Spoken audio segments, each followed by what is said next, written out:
This is about the DPA pump, the DPA pump.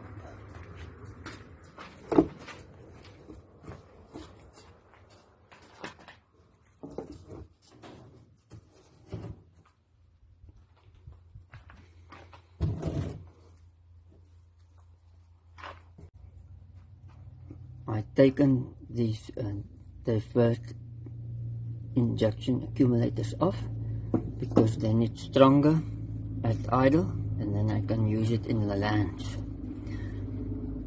They're driving on idle in the lands. It's noisier like that because it's starting to advance at idling speed, whilst when you have this on, it doesn't advance at idling speed, and then it's a quieter engine when it idles.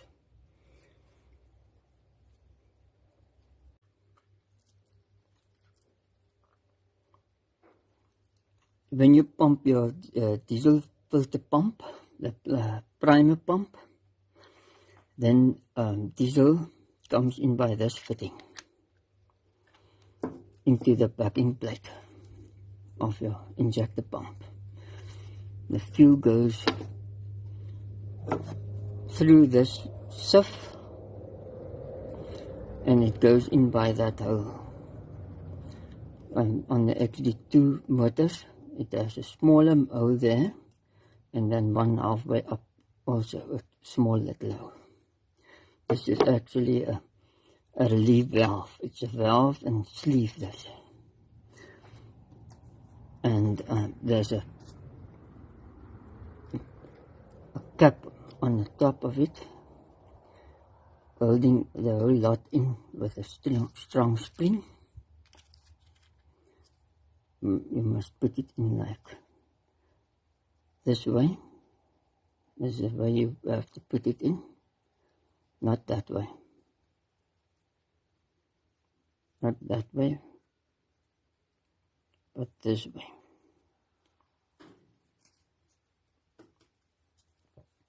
Now what happens if you pump the pump and the fuel comes in here, and it goes down there by that hole, and it pushes the valve inside down onto this soft spring, and the fuel comes out by that hole and by that hole. Then it comes out at this port, and it goes through this transfer pump into the sleeve there, and the sleeve gets pressed. It looks like it. It's pressed into the head. This is called the head. This whole assembly is the head.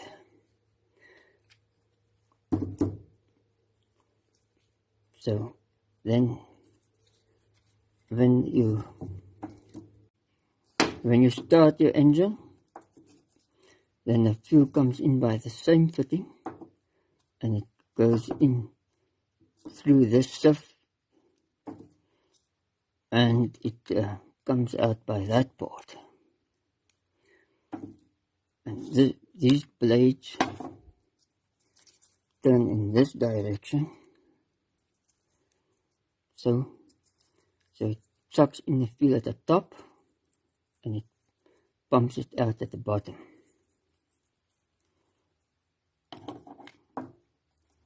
When it comes out at the bottom, it's under high pressure because it gets pumped into the sleeve again, and the fuel will push this valve up against these two springs here. Some of them have one spring, some have two springs. Some springs are soft, some are stiff. Some holes are big and some holes are smaller.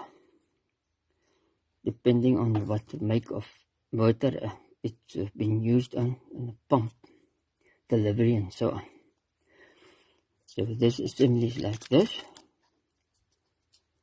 The stopper is in the top, and then it presses the relief valve up until it opens the hole there, and then the fuel goes back to the intake.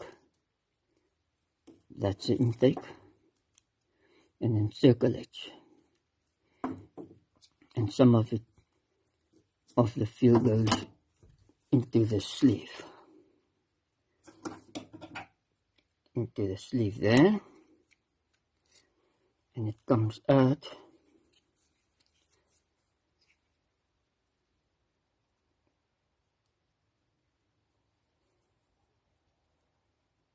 there. It comes out, and it goes around that groove in the rotor, and it goes up out by that hole, and it goes to the metering valve.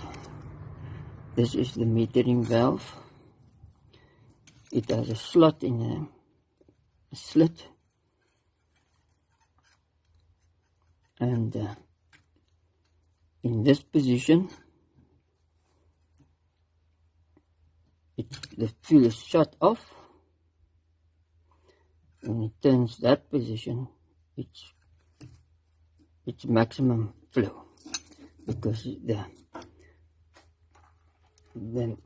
metering valve port goes in the air inside and then down, and then it comes out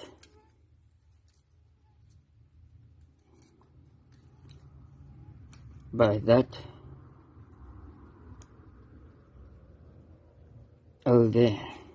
Can't see the hole there, but it comes out there by that hole, and then it goes into this by this hole in the rotor.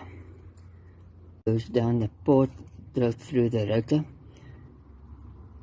If it goes in by this intake hole, whilst the outer port is blocked off between two injector outlets, then the fuel pushes two of these plungers out.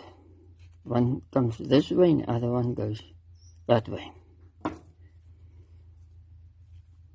Now on idle, it pumps less fuel, so what happens then is the metering valve lets less fuel go in to the rotor, and the plungers won't come all the way out, though the roller and shoe will come right all the way out. This is a roller and a shoe. There are two of them, two rollers and shoes. They will come out all the way because it's adjusted according to specifications. There you can adjust it maximum or minimum. That's minimum, that's maximum. So it must be set according to the specifications. When the rollers come out and by the maximum in the hollows of the camering, there are 4 hollows in the camering, 2 here and 2 there. Then intake will take place. Then the fuel goes in by this hole here from the metering port, and the outlet port will then be between 2 outlets of injector pipes. And when the rotor turns,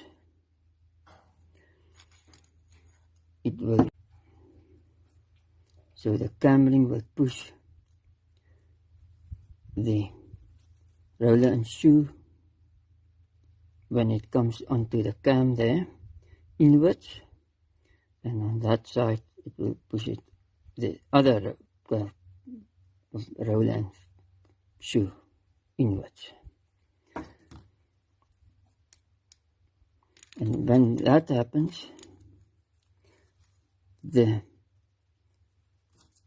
inlet port from the metering valve will then be in the center. You can see the two inlets there, in the center like that. So, then this outlet port will be in line with one of the outlets there, and it will go to the right injector. So when a motor is idling, these shoes will go at maximum to the maximum adjustment, yeah. But the plungers inside the head won't come out all the way. So that means that it might bonk until there's a hollow in the shoe. Now I have two shoes here. They're still okay. That's why I kept them. You can also check them out by doing this. If you feel there's a step in it, then it's bad. If it doesn't have a step in it, then it's not bad. Little bit of a step, not much, but there isn't a dent in there, or hollow. When you put your foot on the throttle, the maximum fuel delivery, with maximum fuel delivery when you put your foot on the throttle, this plunger will be against the shoe, and it won't eat like that against the shoe there. Now, when you start the motor, and then this soft spring here, and the soft spring will pull this. The strong spring hooks onto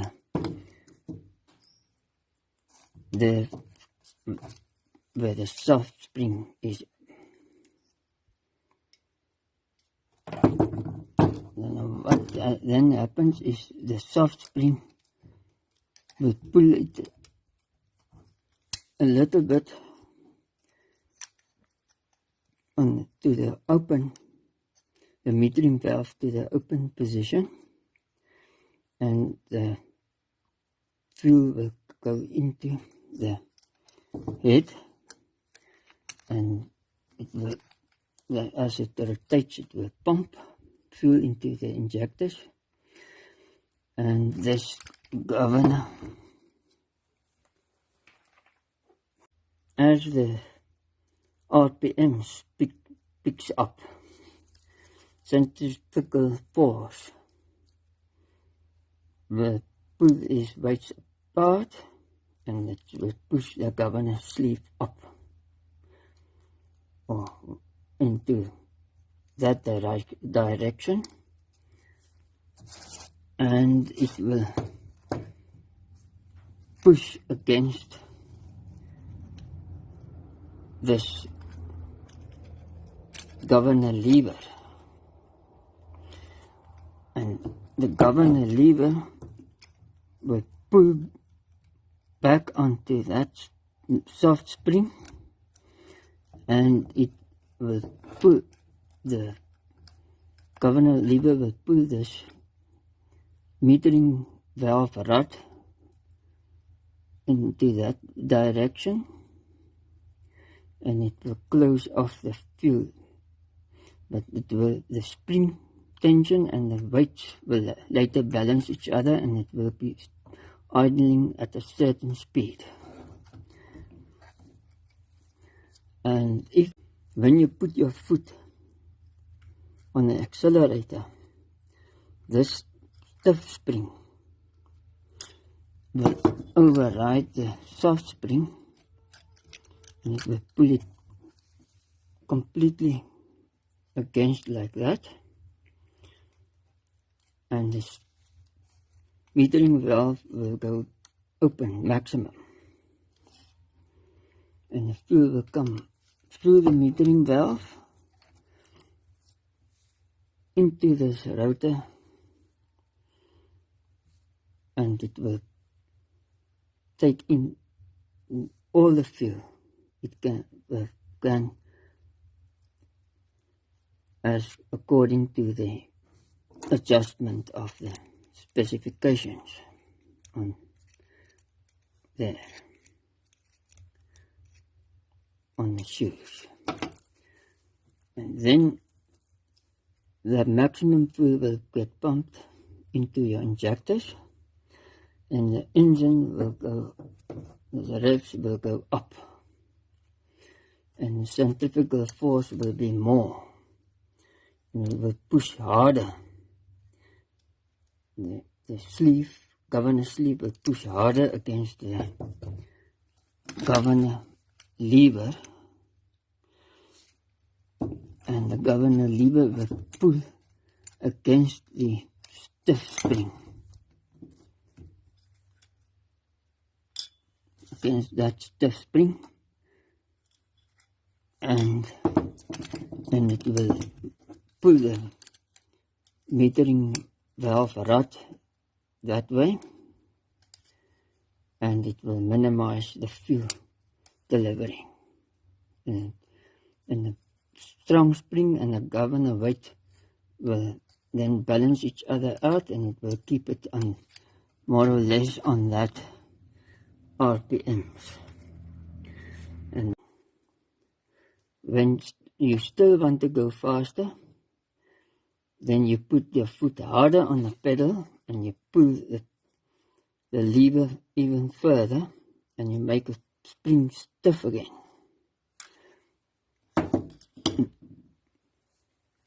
A little more stiff again. And then the spring will pull this governor lever this way, that direction, and the bottom of the governor lever will push the sleeve back, and the weights will close up again, and then it has to rev still faster to swing these weights outwards, to let the sleeves, the sleeve, governor sleeve, push harder on this lever against the spring tension to pull the rod again, to minimize the fuel again, and then it will balance it out on that RPM, and then the plus minus remain at that RPMs. So some people even turn these screws out to get the rev still higher up. It's not a good idea. The pickups, they run at 4,000 RPMs, and the sedans, they run on at 4,500 RPMs.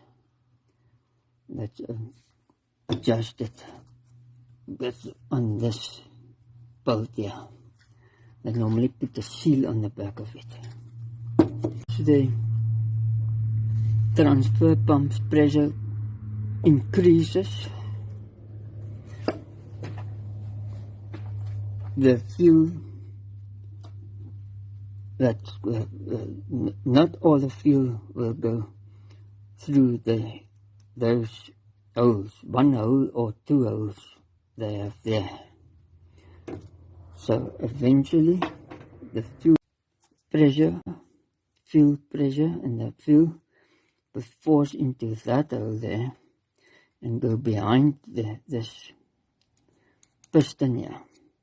Now this is the advanced system. You can adjust the advance according to specifications by putting in shims or taking shims out. There are the shims.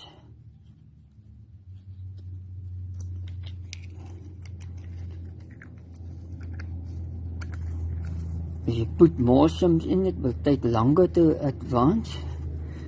If you take shims out, it will advance quicker.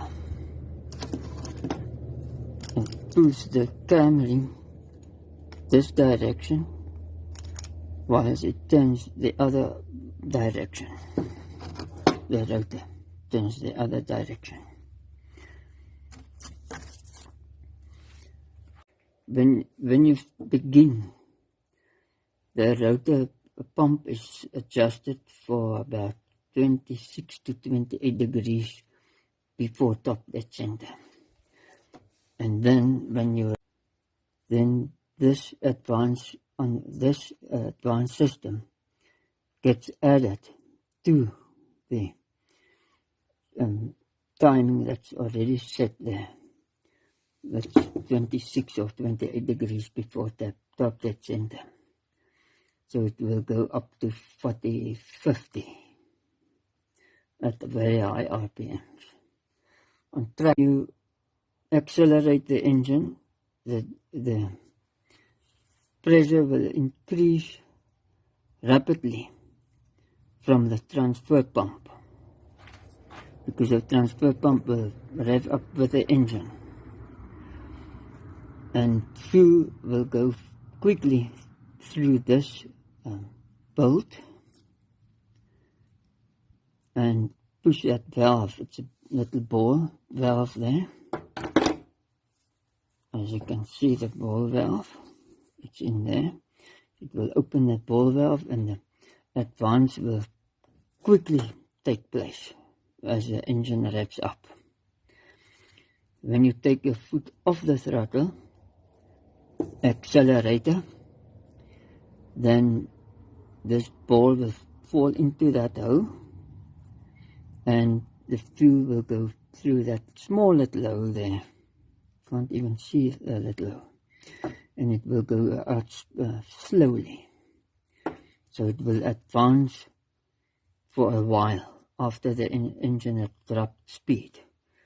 Because the reason why it must retard slowly is because the fuel mixture is then very lean, because you're taking fuel away from the injectors, and then the timing is still fast. So you have fast timing on a leaner mixture and a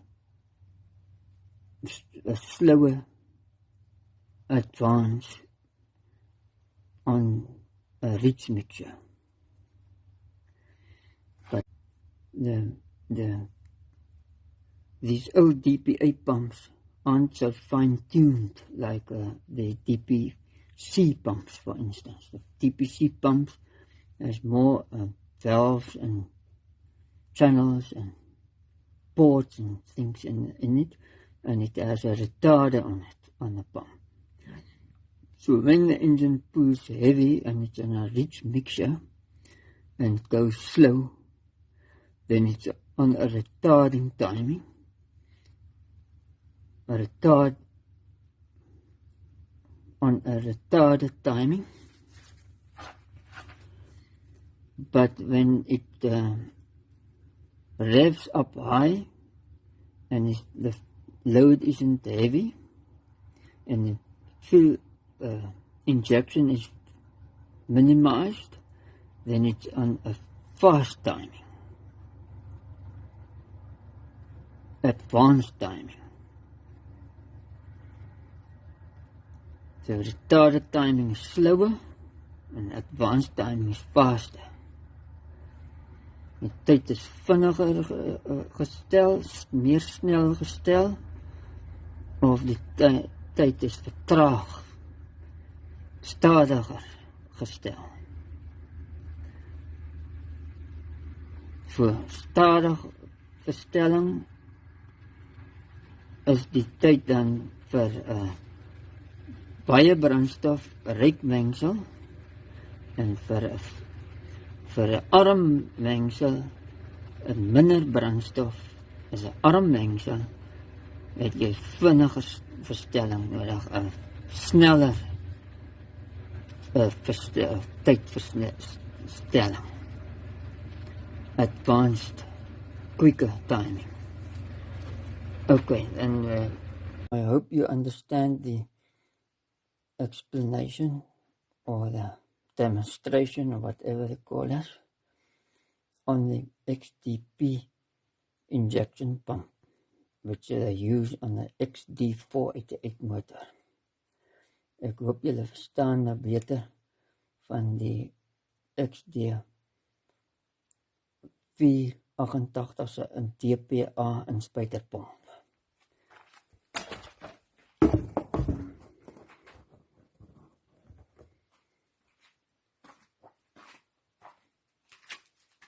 Thanks for looking at this video. Baie dankie dat julle na die video gekyk het. Ek hoop julle verstaan die pomp beter. I hope you understand this pump now better. Until next time, bye bye.